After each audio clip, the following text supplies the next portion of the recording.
எபிரேயர் 11ஆம் அதிகாரம் 21ஆம் வசனத்தை நாம் எல்லோரும் சேர்ந்து சத்தமாக பயபக்தியோடு கூட நாம் வாசிக்கலாம். விசுவாசத்தினாலே யாக்கோபு தன் மரண காலத்தில் யோசேப்பினுடைய குமாரர் இருவரையும் ஆசீர்வதித்து தன் கோழி முனையிலே சாய்ந்து தொழுது கொண்டான். மீண்டும் ஒரு முறை வாசிக்கலாம். Once again. விசுவாசத்தினாலே யாக்கோபு தன் மரண காலத்தில் யோசேப்பினுடைய குமாரர் இருவரையும் ஆசீர்வதித்து தன் கோழி முனையிலே சாய்ந்து தொழுது கொண்டான். யாக்கோபை குறித்து நாம் வாசிக்கிறோம். அவனுடைய அந்திம காலத்திலே, in his deathbed, we read about Jacob the patriarch. We read about Jacob the patriarch. He is on his deathbed. He is on his deathbed. How he died. This verse describes how he died. By faith he died. How he died?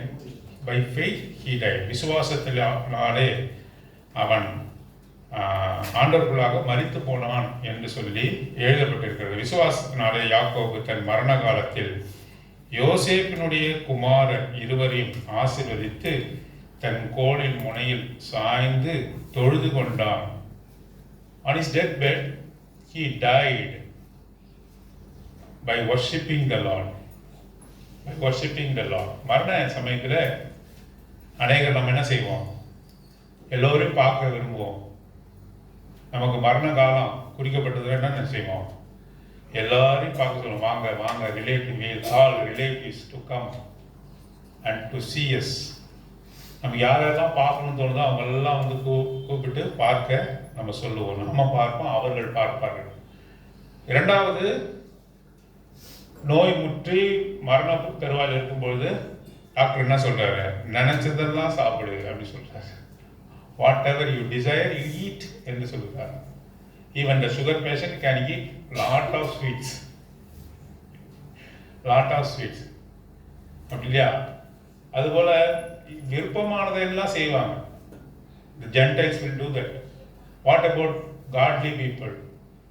Those who are rescued, those who are redeemed from the sins. பாவத்திலிருந்து மீட்கப்பட்டவர் என்ன செய்ய வேண்டும்? அவர்கள் prayer. They spend their time in prayer, confessing prayer. தன்னுடைய பாவத்தை குறித்து அறிக்கை செய்வது, மற்றவர்களுக்காக ஜெபிப்பது, அப்படி ஒரு ஜெபத்தை ஏறெடுத்து ஆண்டவர்கிட்ட போவது மிக நல்லது. அதை விட உன்னதமான காரியம் என்ன தெரியுமா? ஆராதித்து கொண்டே மரிப்பது. Prayer to praying in the deathbed is good, but it is best for us to worship the Lord and die. Who can pray? Only sinners can pray. Those who are in want can pray. What is prayer? The prayer is asking something from the Lord. ஆண்டவரிடத்திலிருந்து சில காரியங்களை நாம் கேட்பது தான் ஜெபம். Sinners can pray. Why? Because they have to be redeemed from the sins. பாவத்திலிருந்து அவர்கள் ரட்சிக்கப்பட வேண்டும். ஆகவே அவர்கள் ஜெபிக்கிறார்கள். Believers can pray. விசுவாசிகள் ஜெபிக்கலாம். Unbelievers can also pray. Even the Gentiles can pray. பாருங்க, வியாதி படுக்கையில் இருக்கிறவங்க அநேகர் என்ன பண்ணுவாங்க? அவங்களுடைய தெய்வங்களை கூப்பிடாம இயேசுவே என்னை காப்பாத்துன்றாங்க. பார்த்துருக்கீங்களா? Most of the people who are in deathbed, who are in the disease, in the ICUs, அவங்க என்ன சொல்றாங்க? அவங்க அறியாமலே ஒரு வார்த்தை வருது, இயேசுவே. ஏன்? அவங்களுடைய ஜெபத்தை கூட என்ன செய்யறாரு ஆண்டவர். அவர்கள் அவிசுவாசியா இருக்கிறார்கள் என்பதனால அவர் கேட்காமல் விடுவதில்லை. அவர்களுடைய he hears also the prayers of Gentiles. அதனால தான் சங்கீதத்தில் நம்ம வாசிக்கிறோம், all the flesh, those who are in the flesh can come unto the Lord என்று பார்க்கிறோம். மாம்சமான யாவரும் வருவார்களே, ஜெபத்தை கேட்கிறவரே, மாம்சமான யாவரும் இடத்துல வருவார்கள். Though he who hears prayer, all the people who are in flesh can come unto thee என்று போடப்பட்டிருக்கிறது. மாம்சமாக இருக்கிற யாவரும் கர்த்தரிடத்தில் போலாம். In prayer sinners can come. In prayer believers can come. In prayer unbelievers can come in prayers. But what about worship? ஆராதனை செய்வது பாவிகளால் செய்யவே முடியாது. பாவிகளால் ஆராதனை செய்ய முடியுமா? ஒரு நாளும் ஒரு நாள்லாம் செய்ய முடியாது. பாவிகளால் ஆராதனை செய்ய முடியாது. அப்படி செய்தாலும் அந்த ஆராதனை கர்த்தர் ஏற்றுக்கொள்ள மாட்டார். The Lord won't acknowledge or accept the worship of a sinner. But first he has to be cleansed of his sins. அவனுடைய பாவங்களிலிருந்து முதல்ல அவன் கழுவப்பட வேண்டும், அவன் மீட்கப்பட வேண்டும், அவன் ரட்சிக்கப்பட வேண்டும். அதற்கு பிறகுதான் voluntarily he has to worship the Lord. அவன் சுயாதீனமாக அவன் கர்த்தரை ஆராதிக்க முடியும். புரியுதுங்களா? ஆராதனை என்பது உன்னதத்திலே உன்னதம். அது மிகப்பெரிய காரியம், ஒருவரும் புரிந்து கொள்ள முடியாத காரியம். பாவிகள் கூட ஜெபம் பண்ணலாம், அவிசுவாசிகள் ஜெபம் பண்ணலாம், அதை கேட்கிறார் ஆண்டவர். ஆனால் ஆராதனை என்பது only saints can do it. பரிசுத்தவான்கள் மாத்திரம்தான் ஆராதனையை ஏறெடுக்க முடியும். யார் பரிசுத்தவான்கள்? தங்களுடைய பாவங்களை அறிக்கை செய்தவர்கள் பரிசுத்தவான்கள். Those who are the saints, those who confess their sins unto the Lord, those who are cleansed by his purchased blood. அவருடைய பரிசுத்த இரத்தத்தினாலே யாரெல்லாம் தங்களுடைய பாவங்களை அறிக்கை செய்து அவருடைய பரிசுத்த இரத்தத்தினாலே கழுவப்பட்டார்களோ அவர்கள் தான் பரிசுத்தவான்கள். Are you redeemed by the blood of Christ? Are you cleansed by the blood of Christ, purchased blood of Christ? Then only you can utter worship. அப்பொழுதுதான் தேவனை நோக்கி நீங்கள் ஆராதிக்க முடியும். What about Jacob? It is said on his deathbed he worshipped and gave up his ghost. அவன் தேவனை ஆராதித்து தன் ஆவியை விட்டான் என்று போடப்பட்டிருக்கிறது. பாருங்க, ஆபிரகாம், ஈசாக்கு, யாக்கோபு, அவர்கள் பேர் என்ன? 3 பேருக்கு பேர் என்ன? முற்பிதாக்கள், the forefathers என்று சொல்றாங்க. முற்பிதாக்கள் நீங்க தான் கேள்விப்படுறீங்க, the forefathers என்று கேள்விப்படுகிறீர்களோ?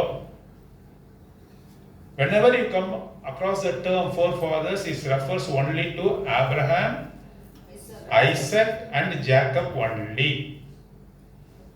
ஆபிரகாம், ஈசாக்கு, யாக்கோபுக்கு தான் பேட்ரியார்க் என்று பெயர். முற்பிதாக்கள், பேட்ரியார்க் அப்படின்னா முற்பிதாக்கள், அவர்களுக்கு மட்டும்தான் பெயர். நாம் ஆபிரகாமுடைய வாழ்க்கையை எடுத்து பார்த்தோம்னா ஒரே நேர்கோட்டை போல இருக்குது. like a straight line. He is a friend of God. அவன் ஆண்டவருக்கு நண்பன் என்று அழைக்கப்பட்டான். Who is called the friend of God? Abraham is called the friend of God.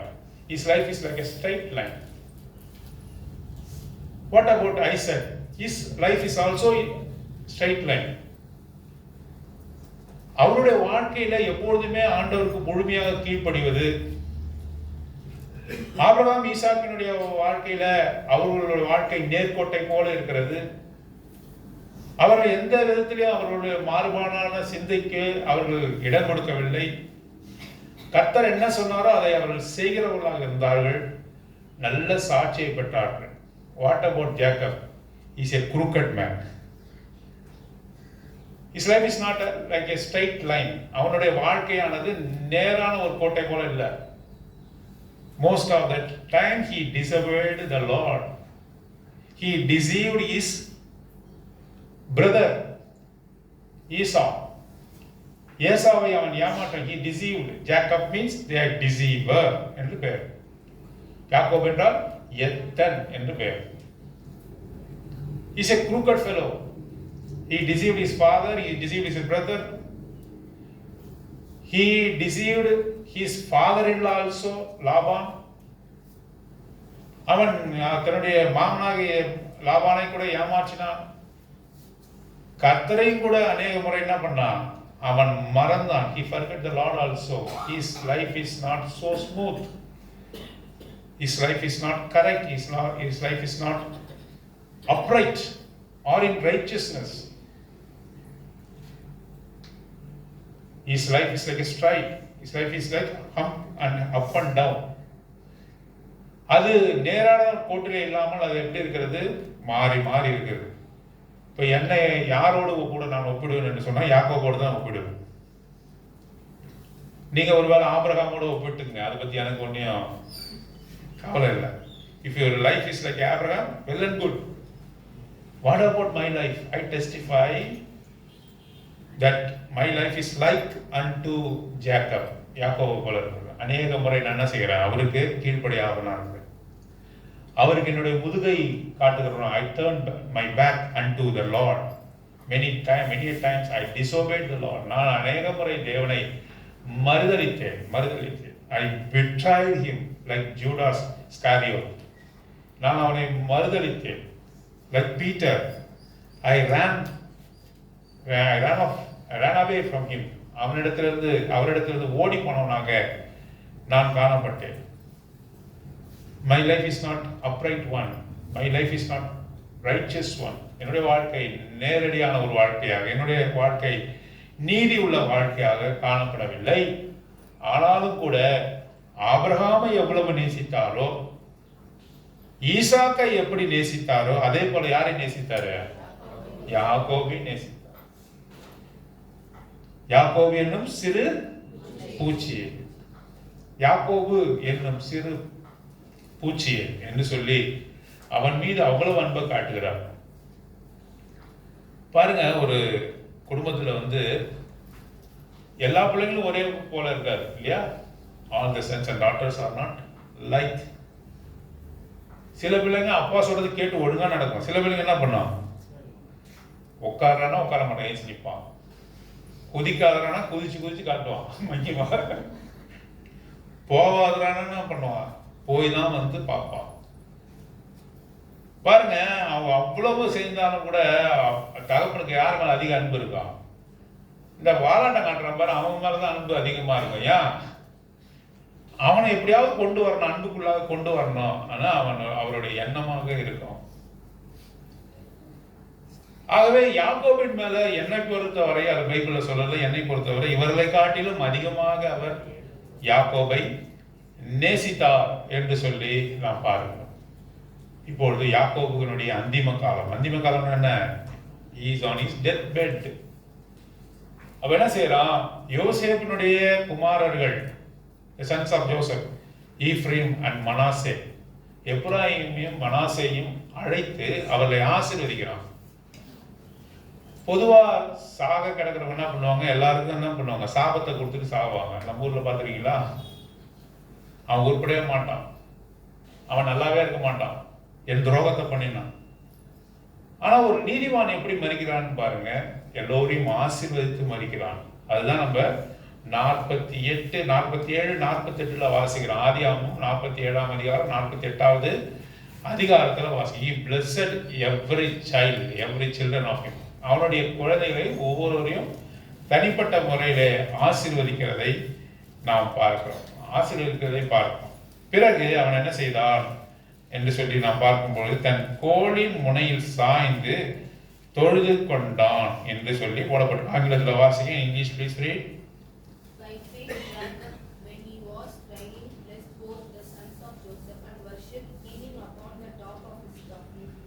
Leaning upon the top of his staff or rod. ஒரு கோல் வைத்திருக்கிறான். அந்த கோல்ல அந்த முனையில சாய்ந்து ஆண்டவரை தொழுது கொண்டான் என்று சொல்லி வாசிக்கிறோம். பாருங்க, அந்த கோலின் மீது அவனுக்கு அவ்வளவு பிரியம். அந்த கோலின் மீது அவனுக்கு அவ்வளவு பிரியம். ஏனென்று சொன்னால், ஆதியாகமத்தின் புத்தகம் 32வது அதிகாரம் 10வது வசனம். Genesis chapter 32 and verse 10. 32:10. ஆதியாகமம் காண்பித்த எல்லா தயவுக்கும் எல்லா சத்தியத்துக்கும் பாத்திரன் அல்ல,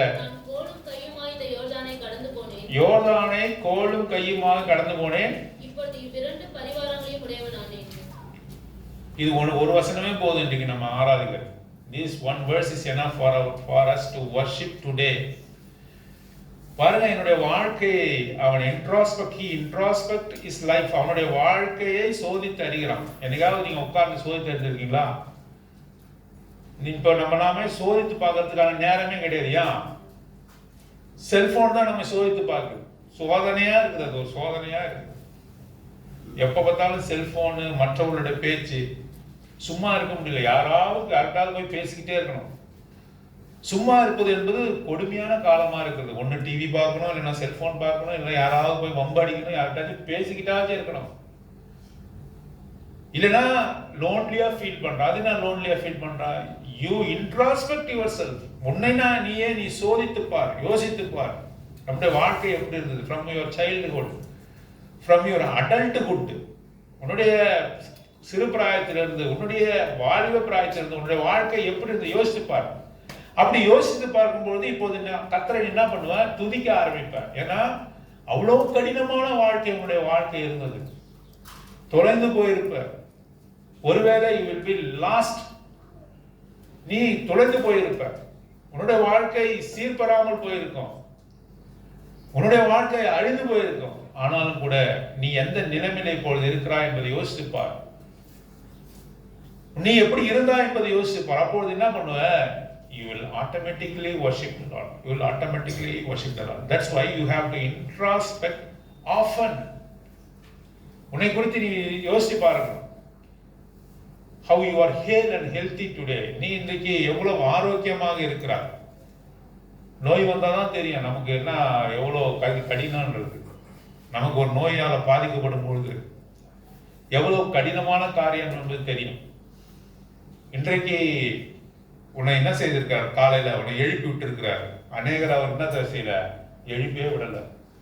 தெரியும், அவர் எழுப்பி விட்டாதான் நம்ம எழுந்திருக்க முடியும். காலையில நீங்க அதை என்னைக்கா யோசிச்சு பார்த்துருக்கீங்களா? He has to wake up. எப்படி சொல்கிறேன்? சூரியனுக்கு தான் உதிக்கும் திசையை அவர் காட்டுகிறார் சொல்றார். அப்படின்னா காலையில சூரியன் என்ன கேக்குது? அவரிடத்து போய் உத்தரவு கேக்குது. சூரியன் போய் அவர்கிட்ட உத்தரவு, நான் உதிக்கலாமா அப்படின்னு கேக்குது. ஆண்டவரே நான் உதிக்கலாமா? அப்படி எங்க உதிக்கிறோம்? ஈஸ்ட்ல உதி அப்படி சொல்றேன். நம்ம என்ன நினைச்சுக்கலாம்? எப்ப பார்த்தாலும் கிழக்குல தான் சூரியன் வரும்னு நினைச்சிருக்கோம். அவர் மேற்கு காட்டினான்னு மேற்குல உதிக்கும். தெரியுமா உங்களுக்கு? When he show the west for the sun to rise, it will rise on the west because it completely obeys the Lord. அதை கிழக்கிலே நீ உதிக்கும்படியாக அந்த திசையை ஆண்டவர் காட்டிக் கொண்டிருக்கிறார்.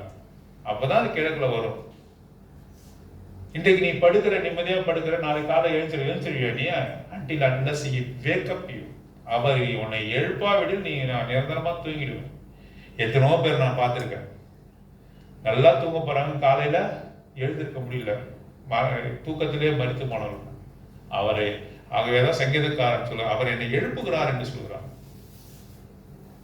காலைதோறும் புதியவனாக எனக்கு கொடுக்கிறார் என்று சங்கீதக்காரன் சொல்லுகிறார். காலைதோறும் புதிய காரியங்களை எனக்கு கற்றுக் கொடுக்கிறார், என்னை எழுப்புகிறார் என்று சொல்லுகிறார். பாருங்க, கடலுக்கு கடவாத எல்லையை குறிக்கிறார். நான் மறிக்க வேண்டிய நாளையும் அவர் குறிக்கிறார் என்று சொல்லிப்பார். ஆகவேதான் யாக்கோபு 32ஆம் அதிகாரம் 10ஆம் வசனத்துல சொல்கிறான். யாக்கோபு என்ன சொல்கிறான்? வாசிங்க, அந்த பகுதியை வாசிங்க. அடியேனுக்கு தேவரீர் காண்பித்த எல்லா தயவுக்கும், all the mercy that you have shown unto me, all the mercies. நீர் எனக்கு கிருபையை காட்ட முடியுமா? ஆண்டவரே, நான் கிருபைக்கு பாத்திரவான் அல்ல. அவன் யாக்கோபுக்கு தெரிந்தது, என்னுடைய வாழ்க்கை உமக்கு உத்தமமான வாழ்க்கை அல்ல, என் முற்பிதாக்களை போல உத்தமமான வாழ்க்கையும் அல்ல. அவன் ஒரு இடத்துல சொல்றான், என் முற்பிதாக்களை போல, ஆபிரகாம் ஈசாக்கை போல என்னுடைய வாழ்க்கை ஒழுங்கானது அல்ல. It is not righteous one like my forefathers Abraham and Isaac. நீர் எல்லா தயவையும் எல்லா கிருபையும் எனக்கு என்ன செய்திருக்கிறீர்? எனக்கு அடியனுக்கு நீர் காண்பித்திருக்கிறீர். வாசிங்க. எல்லா சத்தியத்திலும் அவர் யாக்கோபு எப்படி நடத்திருக்காரு? எல்லா சத்தியத்துக்குள்ளும் நடத்தி, in all his truth he leadeth Jacob. In all the truth and promises he leadeth Jacob. யாக்கோபை எல்லா சத்தியத்துக்குள்ளும் ஆண்டவர் நடத்தியிருக்கிறார். இந்த வார்த்தை தானே நமக்கு ஆராதனையான வார்த்தை. ஆண்டவரே, நீர் எனக்கு காட்டின கிருபை இரக்கம் எவ்வளவு பெரிய. என்னுடைய வாழ்க்கையை பார்க்கும்பொழுது யாக்கோபினுடைய வாழ்க்கையை போல இருக்கிறது. என்னுடைய வாழ்க்கை நேரடியான ஒரு வாழ்க்கை அல்ல. என்னுடைய வாழ்க்கை அது குறுக்கு மறுக்குமான வாழ்க்கை, a crooked life. என்னுடைய வாழ்க்கையானது உமக்கு அவகீர்த்தியை கொண்டு வந்த வாழ்க்கை.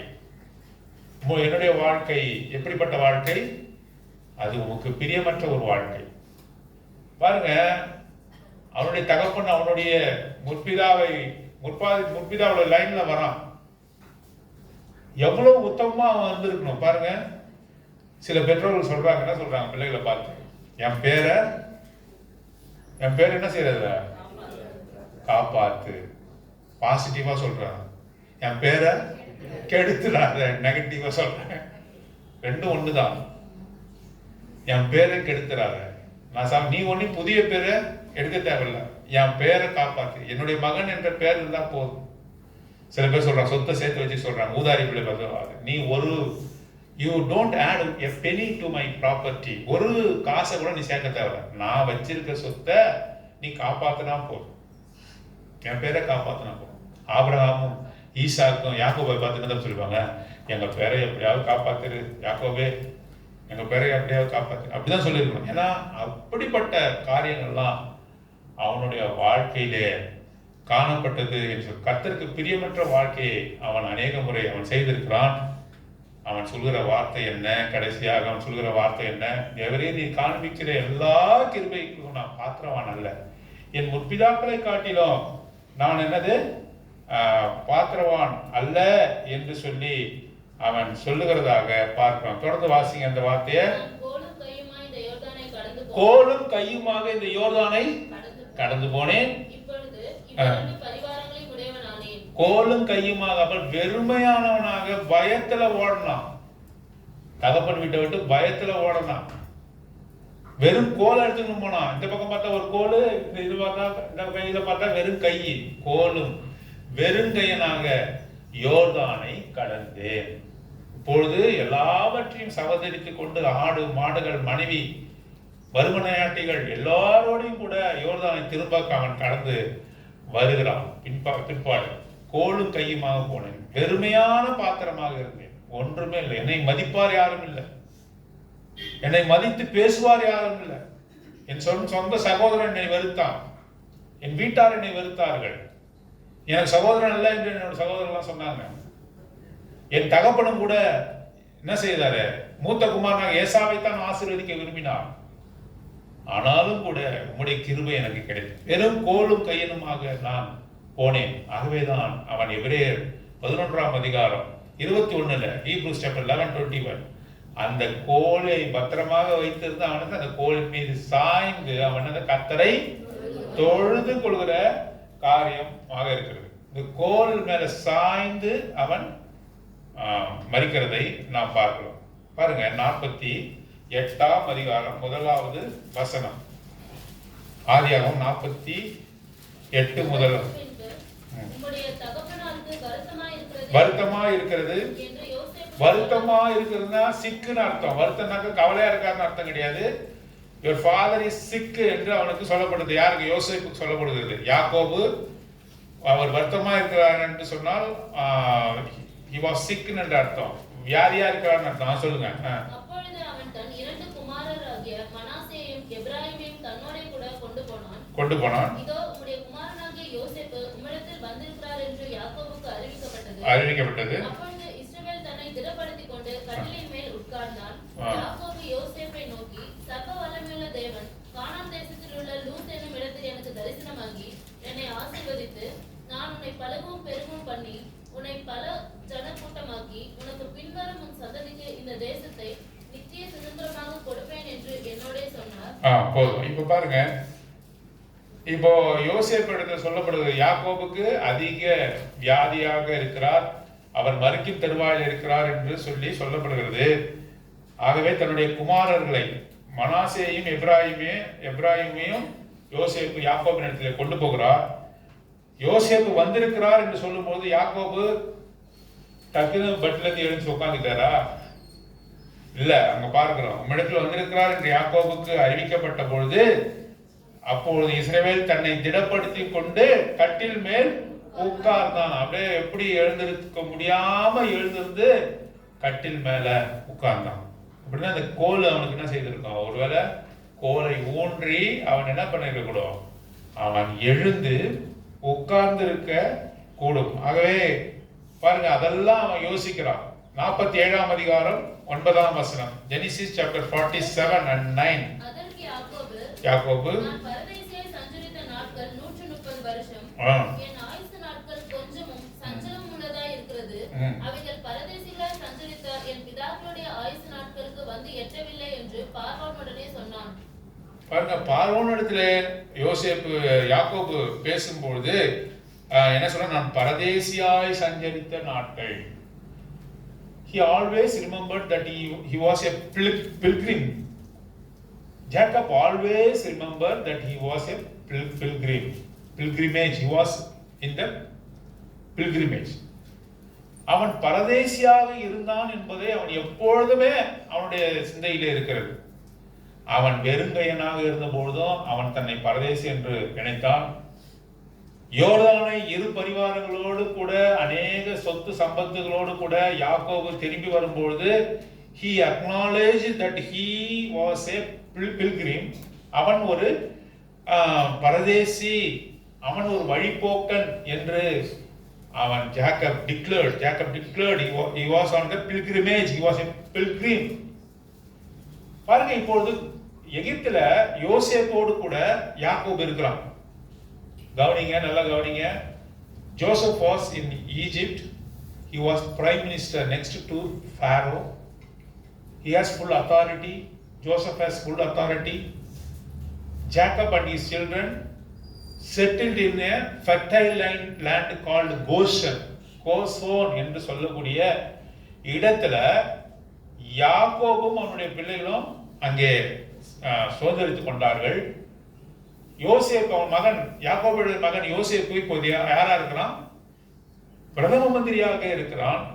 பார்வோனுக்கு அடுத்த அதிகாரத்தில் அவன் காணப்படுகிறான். கோசோன் ரொம்ப fertile land. Goshen was a fertile land because it was in the bed of Nile. இது நைல் நதியினுடைய அந்த இடத்திலே இருந்த இடம் பேர் என்ன? கோசோன். அந்த கோசோனிலே அவர்கள் வசிக்கிறார்கள். இப்பொழுது யாக்கோபு வசதி உள்ளவனாக இருக்கிறான். பார்வோனுக்கு முன்பு நின்று அவன் சொல்கிற வார்த்தை என்ன தெரியுமா? ஐ am a pilgrim. சொல்ல முடியுமா நம்மளால? ஒருவேளை உங்களுக்கு ஒன்றுமே இல்லை, வெறும் கோல் கை, வெறும் பாக்கெட்டு, வண்டி இல்லை, நடந்து வரீங்க. அப்போ நீங்க என்ன சொல்றான்? ஐயோ, நான் ஒரு பரதேசி, நான் ஒரு அரதேசி சொல்ல முடியும். ஆண்டவர் உங்களுக்கு நல்ல வசதி கொடுத்து 1 லட்சம் ரூபாய் சம்பளத்தை கொடுத்து மெர்சிடிஸ் கார்ல வர வச்சாக்கா நீங்க யாருன்னு கேட்டாக்கா நான் யாரா? நீ எப்படி அதை கேட்கலாம்? How can you ask such a, how can you pose such a question unto me? என்னை பார்த்து இப்படிப்பட்ட ஒரு கேள்வி கேட்கலாம். நான் யார் தெரியுமா? நான் யாரு? என் படிப்பு என்ன, என் சம்பளம் என்ன? என் பக்கத்திலே உட்காராது, ஒரு 10 அடி எட்ட நின்று பேசு. பரதேசின்னு சொல்லுவியா? அப்போ போய் அரதேசின்னு சொல்லுவியா? ஐயோ, நான் ஒரு பரதேசிங்க அப்படின்னு சொல்லுவியா? சொல்ல மாட்டேன். What about Jacob? He stands before Pharaoh. பார்வோனுக்கு முன்பாக நிற்கிறான். His children are all well settled in the land of Goshen. கோசோனிலே அவனுடைய பிள்ளைகள் எல்லோரும் செட்டில் ஆயிட்டாங்க. அப்ப அவன் என்ன சொல்றான்? I am a pilgrim. I am on pilgrimage. நான் ஒரு பரதேசி என்று அறிக்கை எழுதுறான். பார்வோனுக்கு எவ்வளவு கஷ்டமா இருக்கும். நான் உனக்கு எல்லாம் தானே கொடுத்தேன், ஒருத்தர் உனக்கு எல்லாமே கொடுக்குறாரு, நான் ஒரு பிச்சைக்காரங்க, I was a beggar before you அப்படின்னு சொன்னாங்க. எப்படி நான் இவ்வளோ ஆசீர்வதிச்சிருக்கேன், are you a beggar? No. அவன் என்ன சொல்றான்? அந்த நாட்டில் எவ்வளோ வசதியா இருந்தாலும் ஒரு நாளிலே நான் மரித்த பிறகு என்னுடைய பிள்ளைகள் டெசர்ட்டா இருக்கக்கூடிய, வனாந்திரமா இருக்கக்கூடிய கேனானுக்கு போவாங்க. அப்ப அவன் என்ன தெரியுமா சொல்லிட்டு மறிக்கிறான்? என் எலும்புகளை இங்கே விட்டுடாதீங்க, என் எலும்புகளை எல்லாம் பேக்கப் பண்ணி எங்க எடுத்துட்டு போனோம்? ஒரு நாள்ல கர்த்தர் உங்களை சந்திப்பாரு. இந்த வசதியா இருந்தா கூட எகிப்து நம்ம சொந்த ஊர் கிடையாது.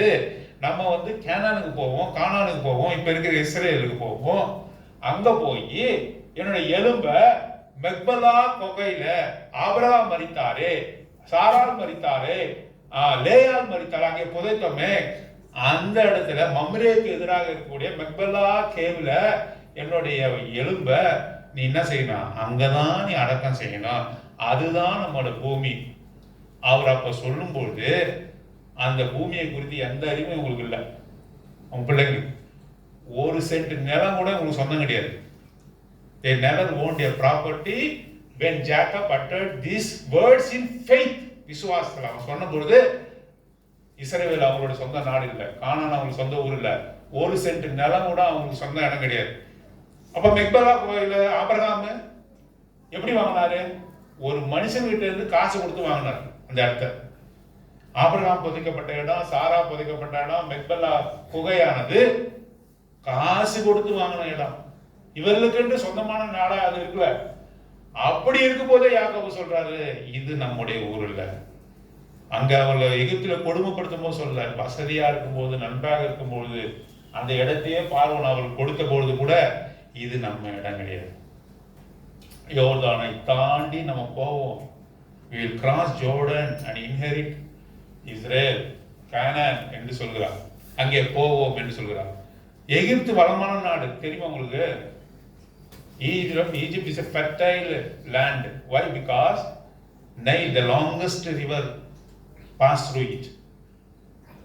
நைல் என்று சொல்லக்கூடிய நதியானது அதில் ஓடுகிறதுனால எகிப்து செழுமையான நகரம். What about Israel, Canaan? பஞ்சத்தில் அடிப்பட்ட நகரம். அவங்களுக்கு தெரியாது. Desert, fully covered with desert. யோர்தான் நதியினால் அது பலமாக்கப்படலை. அது வானம் பார்த்த பூமி. அநேகர் நம்ம என்ன சொல்றோம் ஊர்ல, ராமநாதபுரத்தை சொன்னா என்ன சொல்லுவோம்? வானம் பார்த்த பூமி. மழை பெய்ஞ்சாதான் அதுக்கு உண்டு. அது போல வானம் பார்த்த இடம். அதை போய் சுதந்திரிக்கணும்னு நல்லா இருக்கிற இடத்துல இருந்து சொல்றான். அதுதான் என்னுடைய உண்மையான ஊரு. அங்கதான் நான் போகணும். இது நமக்கு சுதந்திரமான இடம் இல்லை. அநேகருக்கு ஆண்டவர் பேசிக் கொண்டிருக்கிறார். வசதி வாய்ப்பாக நம்ம வைத்திருந்தாலும் இங்கே இருந்து விடலாம், இங்கே இருக்கலாம் என்று சொல்லி ஸ்ட்ராங்கா நங்கூரம் போட்டுக்கிட்டு இருந்தாலும் ஒரு நாள் இந்த டென்ட்டை காலி பண்ணிட்டு போகணும். அந்த நினைவு இருக்கிறவங்க தான் ஆண்டவரை ஆராதிக்க முடியும். ஆகவேதான் அந்த கோலை சாய்ந்து கொண்டா. அந்த யோர்தான் நதியை அவன் கடக்கும் பொழுது அந்த கோலும் கையுமாக கடந்தான். இப்பொழுது அந்த யோர்தான் நதியை கடந்து பரம கானானுக்கு போக போறான், ஹெவனுக்கு போக போறான். அப்பயும் என்ன பண்றான்? அந்த கோலை கையில் எடுத்துக்கினான். அதுதான் பார்க்கிறோம். எபிரேயர் 11ஆம் அதிகாரம் 21ஆம் வசனம். Hebrews chapter 11 and verse 21.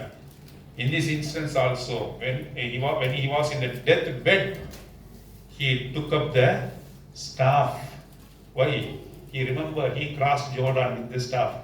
Now he is going to cross a river and inherit the heavenly Canaan, that is heaven, where the Lord, his Father, resides, where his forefathers are there. அவனுடைய முற்போதாக்கள் இருக்கிறார்கள். அவனுக்கு பிரியமான தேவன் அங்கே இருக்கிறார். தரிசனத்திலே கண்டானே, பெத்தேலிலே படிகள் ஏறுகிறதாக இறங்குறதாக அங்கே போகிறான். அப்பொழுது அந்த கோலை எடுத்துக்கொண்டு அவன் என்ன செய்யறான்? he worshiped the Lord. அவன் தேவனை ஆராதிக்கிறான் என்று சொல்லி பார்க்கிறோம். ஆதியாகமம் 48ஆம் அதிகாரம் 15வது வசனம்.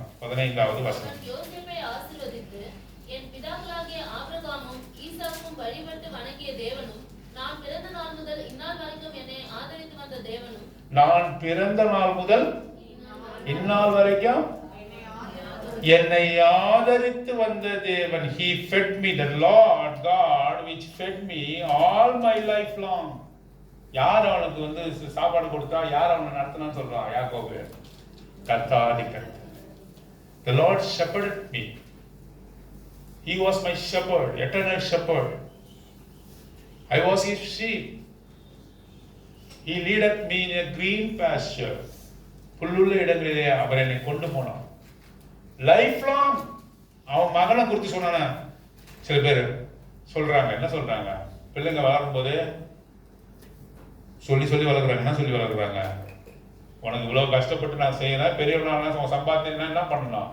அப்பாவை மறந்துடாதரா, அம்மாவை மறந்துடாத. Remember your mother, remember your father. How heart we devoted many our time unto you, we devoted our money unto your education. Don't forget, if you are, when you grow up and get good salary, உனக்கு நல்ல வருமானம் இருந்தால் மறந்துடாத சொல்லிக்கிட்டே வராங்க. அதனால மனைவி வந்தவொடனே என்ன பண்ணா? போய் மனைவிட்டு சண்டை போடுறான். ஏன் சண்டை போடுறான்? எங்க அப்பாவுக்கு கொடுக்கணும், எங்க அம்மாவுக்கு கொடுக்கணும். அவர் பிடிக்க மாட்டேன். யாருக்கு பிடிக்காது? போதும், கொடுத்ததெல்லாம் போதும், நிறுத்து, ஸ்டாப் என்று சொல்லி அங்க நிறுத்தத்தை பார்க்குறோம். ஏன்? சின்ன வயசுல இருந்து பிள்ளைங்க சொல்றாங்க, மறந்துடாதப்பா, மறந்துடாத. வேலை செஞ்சுட்டு போய் சொல்றது எப்படி வேலை செய்யற உனக்காக அப்படி சொன்னா அவனுக்கு மைண்ட்ல அதுவே ஞாபகமா இருந்து அவன் சண்டை போடுறான். மனைவி சண்டை போடுறான், போதும் போதும் வா தனியா வீட்டுக்கு வா அப்படின்னு அழைக்கிறான். Jacob never praised his sons. எனக்கு என் பிள்ளைங்க தான் எனக்கு ஒரு பலம். யாக்கோபுக்கு எத்தனை பசங்க? 12 பசங்க. My strength is my children அப்படின்னு சொன்னானா? இல்லை. I am fed by my children. எனக்கு தான் என்னோட பிள்ளைங்க தான் சோறு போட்டாங்க. ஒரு வாய் சோறு போடுறியாப்பா பிள்ளைங்களுக்கு கேட்கணும். அவன் சொல்றான், லைஃப் லாங்கா என்னை யார் வந்து ஃபெட் பண்ணா, எனக்கு யார் எனக்கு வந்து சாப்பாடு போட்டா, என்னை யார் வழிநடத்தினா, எவ்வளோ பெரிய காரியம், எவ்வளோ பெரிய காரியத்தை அவன் சொல்லுகிறான். 48 10ஆம் வசனம் 11வது வசனம். அவன் நன்றாய் பார்க்க கூடாது இருந்தது. அவர்களை அவன் அண்டையிலே சேர பண்ணினான். அப்பொழுது அவன் அவர்களை முத்தம் செய்து அணைத்துக் கொண்டான். இஸ்ரவேல் யோசேப்பை நோக்கி, யோசேப் இஸ்ரவேல் என்றால் யாருக்கு பேரு? யாக்கோபு தன் மகனாகிய யோசேப்பை நோக்கி, உன் முகத்தை காண்பேன் என்று நான் நினைக்கவில்லை. உன் முகத்தை யோசேப்பை நான் பார்ப்பேன் என்று நினைக்கல. ஏன்? அவன் எகிப்துல இருக்கான், இவன் வேற ஒரு இடத்துல இருந்தான். ஆகவே நான் உன் முகத்தை பார்ப்பேன் நினைக்கல. ஆனா கர்த்தர் என்ன செய்தாரு? உன் முகத்தை I can see your face. That I can see your face. I can meet you. அப்புறம் நான் என்ன நினைச்சேன், உன்னையே பாப்பான்னு நினைக்கலப்பா. ஆனா என்ன பண்ண, ஆண்டவர் நான் அழைச்சிட்டு வந்து என்ன பண்ணாரு, உன்னையும் காட்டினாரு, உன் சந்ததியும் காட்டினாரு. நம்ம அநேகம் நினைக்கிறோம்ல, நம்ம சந்ததியை பார்ப்போமா அப்படின்னு. யார் இதெல்லாம் அவன் அனுக்கிரகம் பாராட்டினா? யாக்கோபு சொல்றான், உன்னையும் பார்க்கும்படியாக நான் உன்னை தரிசிப்பனா நினைச்சான். அவன் என்ன நினைச்சிட்டு இருந்தான்? யாக்கோபு யோசேப்பு மரித்து போனான் என்று நினைத்துக் கொண்டிருந்தான். அவன் உயிரோடு இல்லை என்று நினைத்துக் கொண்டிருந்தான். அவனை பார்க்கும்படியாக, அவனுடைய பிள்ளைகளை பார்க்கும்படியாக அவ்வளவு தயவு ஆண்டவர் பாராட்டினார் என்று சொல்லி அவன் மன உருக சொன்ன வார்த்தையை தான் நம்ம இங்கே பார்க்கிறோம். ஆகவே கர்த்தர் அவனுடைய வாழ்க்கையில எவ்வளவு நன்மையை செய்தார் என்று சொல்லி நாம் பார்க்கிறோம். ஆகவேதான் இந்த கோழி நுனியிலே சாய்ந்து ஜபம் பண்ணி தன்னுடைய ஜீவனை விட்டானா? என்ன சொல்றான்? ஆனா ஜபம் குறைவானது இல்ல. ஜபம் பண்ணி உயிரை விடலாம் இல்ல, அதை விட உன்னதமானது என்ன? ஆராதித்து மகிழ்வது. நான் ஏற்கனவே சொன்ன பண்ண பிரகாரமாக anyone can pray, even unbeliever can pray, sinners can pray, Gentiles can pray, believers can pray. எல்லோருமே ஜெபம் பண்ண முடியும். யாரால ஆராதனை பண்ண முடியும்? saints, பரிசுத்தவான்கள் மாத்திரம் தான் என்ன பண்ண முடியும்? ஆராதிக்க முடியும். நாம எல்லாம் யாரு? பரிசுத்தவான் நீங்க சாதாரணமா சொல்லிட்டீங்க. பவுல் அப்படிதான் அவருடைய எபிசோட் எழுதும் பொழுது எழுதுற, கலாத்தியா நாட்டில் உள்ள பரிசுத்தவான்களுக்கு to the saints at Galatia என்று சொல்கிறார், டு saints at Colossians என்று சொல்கிறார். நீங்க போய் ரோமன் கத்தோலிக்க கிட்ட போய் பேசி பாருங்க, நான் ஒரு பரிசுத்தவான், அப்படியே மயக்க அடிச்சு கீழே வந்துடுவான். ஏன்? பரிசுத்தவான் யார் ஒருத்தர் சொல்ல முடியும் தெரியுமா? போப்பு தான் ஒருத்தரை வந்து பரிசுத்தவான்னு சொல்ல முடியும். போப்பு தான் ஒருத்தவங்களை பரிசுத்தவான்னு சொல்ல முடியும். He can, the Pope only has authority to declare any person as a saint. Nobody can declare a person into saint. இந்த sainthood, அதாவது பரிசுத்தவான்கள் என்று சொல்லப்படுறதுக்கு முன்னால் நிறைய ஸ்டேஜ் இருக்குது. மதர் தெரேசாவுக்கு இப்பதான் வந்து sainthood கொடுத்தாங்க. அங்க இதுல இருக்காரு, அவர் பேர் என்ன, நமக்கு ரொம்ப பிடித்தவர், வேதநாயகல தேவசகாயம் நீலகண்ட தேவசகாயம், யுவாஸ் அனௌன்சர் செயின்ட். அதுக்கு முன்னாடி பிளஸட் என்ற ஒரு இது காரியம் இருக்கு. அதுக்கு முன்னாடி நிறைய படிகள் இருக்கு. ஒரு மனுஷனை சாதாரணமா அவர்கள் பரிசுத்தவான் சொல்ல முடியாது. ஆண்டவர் நம்மை பார்த்து என்ன சொல்றாரு? நீங்க பரிசுத்தவான் என்று அவர் சொல்லுகிறார். Only saints can worship. யாக்கோபுனுடைய வாழ்க்கையில் அநேக உபத்திரங்கள் இருந்தது, அநேக பின்வாங்கின நிலைமைகள் இருந்தன. ஆனாலும் கூட கர்த்தர் என்ன செய்தாரு? அவனை பரிசுத்தவானாக மாற்றி அவனுடைய இறக்கும் பெருவாயிலே அவனுடைய பிள்ளைகளை ஆசீர்வதித்து என்ன செய்யறாரு? கோலின் மீது சாய்ந்து ஜீவன் தொழுது கொண்டு ஜீவனை விடும்படியாக அவர் செய்தார் என்று சொல்றார். அது காரணம் என்ன? All along his life he thought that he was a pilgrim. அவன் ஒரு பிரயாணி என்று அவன் உணர்ந்திருந்தான். அவனுக்கு அன்னவஸ்திரம் கொடுத்தவர் யாரு? கர்த்தாதி கர்த்தர் தான் என்று அவன் அறிக்கை எடுக்கிறான். லைஃப் லாங்கா என்னை அவர் என்ன செய்தார்? எனக்கு அன்னவஸ்திரத்தை கொடுத்தவர் அவர்தான் என்று அவன் அறிக்கை இடுகிறதை நாம் பார்க்கிறோம். கோசோன் என்ற நாட்டிலே, எகிப்திலே இருந்த பொழுதும், வசதியா இருந்த பொழுதும், என்னுடைய எலும்புகள்லாம் இங்க இருக்கவே கூடாது, கர்த்தராலே குறிக்கப்பட்ட அந்த நாட்டிலே என்னை புதைக்க வேண்டும் என்று விசுவாசத்தை அறிக்கை செய்து அவன் ஆராதித்து மகிழ்ந்து ஜீவனை விட்டான் என்று சொல்லி பார்க்கணும். ஆராதனை எவ்வளவு முக்கியம். யாக்கோபு முக்கியமான வார்த்தையை சொல்லும் பொழுது, இவ்வளவு கிருபைகளும் இவ்வளவு இரக்கங்களும் பெறுவதற்கு நான் பாத்திரவான் அல்ல, உன்னுடைய சத்தியத்துக்குள்ளாக என்னை நடத்தினீரே என்று சொல்லி அவன் தன் ஜீவனை விட்டான், ஆராதித்து மகிழ்ந்தான். அப்படிப்பட்ட ஆராதனை செய்ய தேவன் தாமே நமக்கு உதவி செய்வாராக.